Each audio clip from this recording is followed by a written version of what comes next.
Hello mga ka-DH. Ngayon nga February 14, nakuha na natin yung ating daang Hari 186 euro ang tatak nito. After 1 week na maghintay kasi nagkakaubusan nito.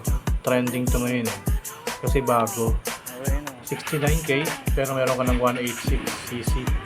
Naiiba ito sa kanyang mga kakompetensya kasi meron siyang fuel gauge. 10.5 liters ang capacity ng ating tangke.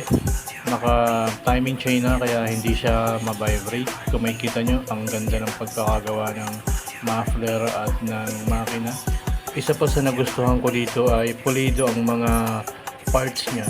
Hindi katulad ng mga China brand na parang tinipid. Ito talaga kung makikita nyo.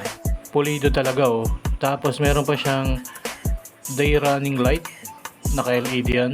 At napakaangas rin ng decals. Meron diyang 186cc. Ito pa lang ang Pantra na 186cc. At pag tinignan nyo dun sa may cylinder block niya, may nakalagay talagang 186. At ito pa, meron siyang hazard. Napakalinis ng gauge. Analog siya pero okay na rin. Lahat ng kailangan mo ay nandito na. Hanggang dito na lang ang video ito mga ka-DH. Update ko na lang kayo. Free to comment below kung may mga tanong kayo. Bye bye!